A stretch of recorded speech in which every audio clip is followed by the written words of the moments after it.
Selamat datang di ringkasan singkat mengenai Perang Dunia II, konflik global yang berlangsung dari tahun 1939 hingga 1945 dan melibatkan sebagian besar negara besar di dunia. Sebuah perang yang meluas di seluruh dunia, menjangkau benua dan lautan, dan menelan korban jiwa yang tak terhitung jumlahnya. Dalam bayangan Perang Dunia Pertama, dunia menyaksikan kebangkitan ideologi-ideologi baru yang berbahaya. Di Jerman, Adolf Hitler dan partai Nazinya menyebarkan pesan kebencian dan janji palsu akan kejayaan yang hilang. Sementara di Italia, Benito Mussolini mempromosikan fasisme. Di timur jauh, Jepang, yang didorong oleh ambisi imperialis, memulai jalan ekspansi militeristik. Ketegangan meningkat seperti predator yang mengintai mangsanya. Perjanjian Versailles yang dimaksudkan untuk membawa perdamaian justru menabur benih ketidakpuasan dan dendam. Dunia menyaksikan dengan napas tertahan, Nachipchus bis beim Militärischen Zefangs, ein Aldoben daran Rixamarini. Untuk memahami besarnya Perang Dunia II, kita harus meneluri kembali langkah ke tahun-tahun pembentukannya. Perjanjian Versailles yang ditandatangani pada tahun 1919 setelah berakhirnya Perang Dunia Pertama dimaksudkan untuk menjadi perjanjian perdamaian, namun ternyata menjadi pedang bermata dua.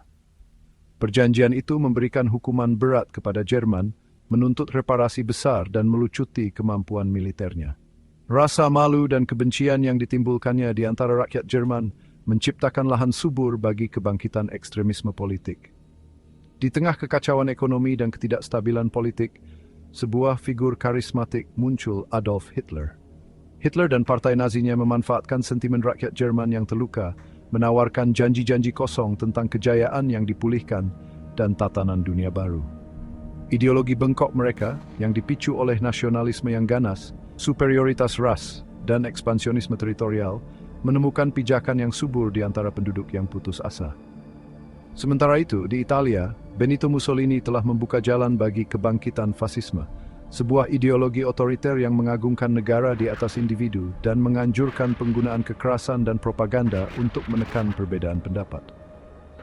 Ambisi imperialis Mussolini yang tercermin dalam penaklukannya atas Ethiopia pada tahun 1935 semakin memperburuk ketidakstabilan global. Di timur jauh, Jepang yang didorong oleh ambisi imperialisnya sendiri dan keinginan untuk sumber daya alam memulai jalan ekspansi militeristik. Insiden Manchuria tahun 1931, di mana Jepang melancarkan invasi ke Manchuria, menandai langkah signifikan menuju perang total. Pagi hari tanggal 1 September 1939, dunia menyaksikan dengan ngeri ketika pasukan Jerman menyerbu Polandia, menandai dimulainya Perang Dunia II secara resmi. Invasi itu merupakan puncak dari agresi Hitler yang semakin meningkat dan kegagalan Liga Bangsa-Bangsa yang baru lahir untuk mengendalikan ambisi ekspansionisnya. Pemerintah Polandia yang terkejut, meskipun kalah jumlah dan persenjataan, melakukan perlawanan yang gagah berani, tetapi akhirnya sia-sia melawan serangan gencar Blitzkrieg Jerman. Dalam beberapa minggu, Polandia jatuh ke tangan pasukan Nazi, membagi Eropa menjadi dua kubu yang bertikai. Inggris Raya dan Prancis, terikat oleh perjanjian mereka untuk membela Polandia, menyatakan perang terhadap Jerman pada 3 September 1939. Namun, tanggapan mereka sebagian besar bersifat simbolis karena mereka tidak dapat memberikan bantuan militer yang berarti kepada Polandia yang terkepung.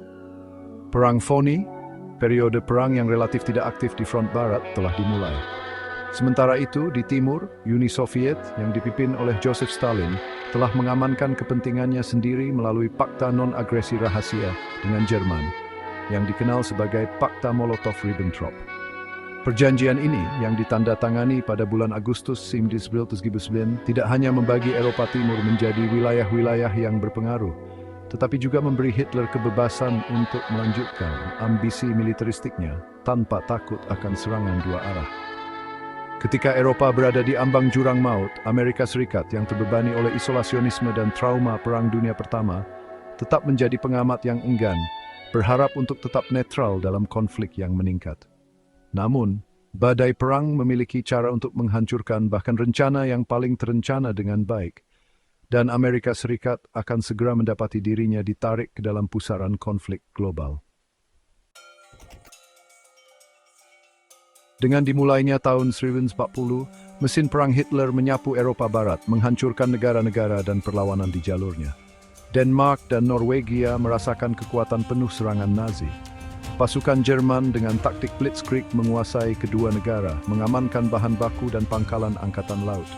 Kecepatan serangan itu membuat gempar dunia, menghancurkan ilusi bahwa Hitler dapat dihentikan.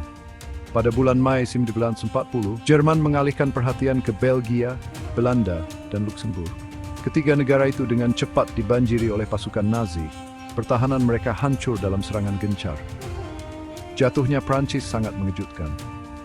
Tentara Jerman melewati garis Maginot melalui hutan Ardennes, mengapit pasukan sekutu dan memaksa mereka mundur.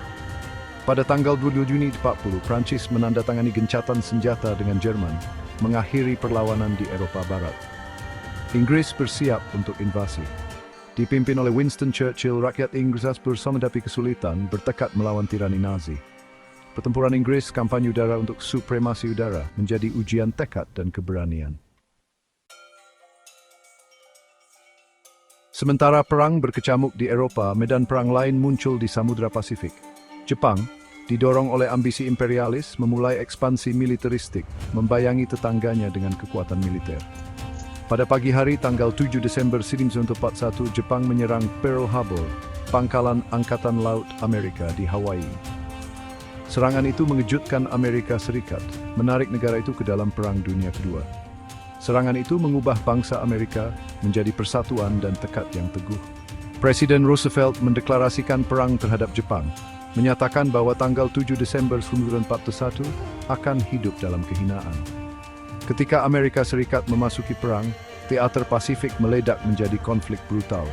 Dari pulau-pulau terpencil hingga hutan lebat Burma, kedua belah pihak bentrok dalam pertempuran sengit. Pertempuran Midway pada bulan Juni 1942 menjadi titik balik dalam Perang Pasifik. Armada Amerika dibantu oleh pemecah kode memberikan kekalahan telak pada Angkatan Laut Jepang, menenggelamkan 4 kapal induk dan membunuh ribuan pelaut. Midway menandai berakhirnya kemajuan Jepang di Pasifik dan menggeser keseimbangan kekuatan untuk sekutu. Pertempuran di Pasifik terus berlanjut dengan intensitas yang sama. Ketika perang memasuki tahun keempatnya, gelombang mulai berbalik melawan kekuatan poros. Di front timur, pertempuran berdarah Stalingrad mencapai titik baliknya. Tentara Merah menghentikan gerak maju Jerman dan memberikan kekalahan yang menentukan pada Wehrmacht. Pertempuran Stalingrad menandai titik dalam perang di Eropa Timur. Itu menghancurkan mitos bahwa tentara Jerman tidak terkalahkan. Di front barat, sekutu bersiap untuk invasi besar-besaran ke Eropa. Dikenal sebagai Operasi Overlord, invasi itu merupakan prestasi logistik dan militer yang luar biasa. Pada tanggal 6 Juni 1944, pasukan sekutu menyerbu pantai Normandia, Prancis. Keberanian pasukan sekutu membuka front kedua di Eropa Barat. Perang mengambil korban yang menghancurkan pada warga sipil. Holocaust merupakan bab gelap dalam sejarah manusia. Jutaan orang Yahudi dan kelompok minoritas lainnya dianiaya dan dibunuh secara sistematis. Ketika tahun 1945 tiba, Reich ketiga Hitler runtuh di bawah beban musuh-musuhnya yang semakin banyak. Gerak maju sekutu di front barat, dikombinasikan dengan gerak maju tentara merah yang tak henti-hentinya di timur, telah menghancurkan Wehrmacht yang dulunya perkasa menjadi bayangan dirinya yang dulu. Di barat, pasukan sekutu menyeberangi sungai Rhine, menembus jantung Jerman. Di timur, tentara merah telah mencapai pinggiran Berlin, ibu kota Reich ketiga. Ketika akhir sudah dekat, Hitler yang pernah menjadi diktator yang perkasa, mundur ke Führer bunkernya di bawah Kanselir Reich. Cengkeramannya pada kenyataan semakin mencengkeram setiap hari yang berlalu. Pada tanggal 30 April 1945, ketika pasukan Soviet bertempur di jalan-jalan Berlin, Hitler bunuh diri di bunker bawah tanahnya, mengakhiri pemerintahan terornya yang telah menelan jutaan nyawa dan membuat Eropa hancur. Kematian Hitler menandai awal dari akhir Perang Dunia II di Eropa. Pada tanggal 4 Mei 1945, setelah berhari-hari bernegosiasi, Jerman secara resmi menyerah kepada sekutu, menandai berakhirnya perang di Eropa. Dunia bersukacita atas berita itu, tetapi perayaan itu diredam oleh kesadaran yang mengerikan tentang harga yang telah dibayar untuk kemenangan. Jutaan orang tewas, kota-kota hancur, dan bekas luka perang akan membutuhkan waktu puluhan tahun untuk sembuh. Meskipun perang di Eropa telah berakhir, pertempuran sengit berlanjut di teater Pasifik. Jepang terus berjuang dengan tekad yang fanatik. Pasukan Amerika dipimpin oleh Jenderal Douglas MacArthur maju melalui pulau-pulau di Pasifik. Pertempuran Iwo Jima dan Okinawa adalah beberapa pertempuran paling berdarah. Sekutu menghadapi dilema yang mengerikan. Presiden Truman memutuskan untuk menggunakan bom atom. Pada 6 Agustus 1945, bom atom dijatuhkan di Hiroshima. 3 hari kemudian, bom kedua terjatuhkan di Nagasaki. Itu mengakhiri Perang Dunia II. Jepang menyerang Jablus from London. Menyaksikan dari konflik yang Indonesia. Perang Dunia II, konflik paling merusak dalam sejarah manusia, akhirnya berakhir. Dunia yang hancur muncul dari abu, dibebani dengan kehilangan nyawa manusia yang tak terhitung jumlahnya, dan bekas luka perang yang akan membutuhkan waktu puluhan tahun untuk sembuh. Lebih dari 60 juta orang, baik kombatan maupun warga sipil, kehilangan nyawa mereka. Jutaan lainnya terluka, mengungsi atau trauma oleh kengerian yang tak terbayangkan yang telah mereka saksikan. Perang tersebut secara mendalam membentuk kembali tatanan politik dan geografis dunia, yang mengarah pada munculnya Amerika Serikat dan Uni Soviet sebagai negara adidaya yang dominan. Perang Dingin, pertarungan ideologi dan geopolitik antara dua blok yang dipimpin oleh negara adidaya, akan mendominasi panggung dunia selama hampir setengah abad. Dari abu perang, muncul tekad baru untuk menciptakan tatanan dunia yang lebih baik. Dunia di mana momok perang akan dilenyapkan untuk selamanya. Perserikatan Bangsa-Bangsa (PBB) yang dibentuk pada tahun 1945 merupakan bukti aspirasi bersama ini untuk perdamaian dan kerjasama internasional. Warisan Perang Dunia II terus membentuk dunia kita hingga saat ini. Itu berfungsi sebagai pengingat yang serius tentang biaya manusia dari konflik, pentingnya diplomasi dan kerjasama internasional, dan kebutuhan yang terus-menerus untuk menjunjung tinggi hak asasi manusia dan martabat semua orang. Saat kita merenungkan peristiwa-peristiwa penting dari konflik global ini, marilah kita belajar dari masa lalu dan berusaha untuk menciptakan masa depan yang lebih damai dan adil bagi semua.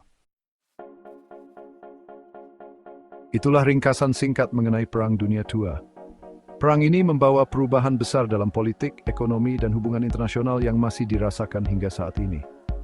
Dari reruntuhan perang muncul tatanan dunia baru, yang ditandai dengan munculnya negara adidaya, pembentukan perserikatan bangsa-bangsa, dan dimulainya Perang Dingin.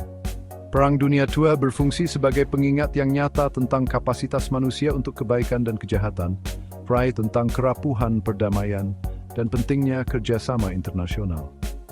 Itu adalah konflik yang membentuk kembali dunia kita secara mendalam, meninggalkan warisan yang terus membentuk kehidupan kita hingga saat ini.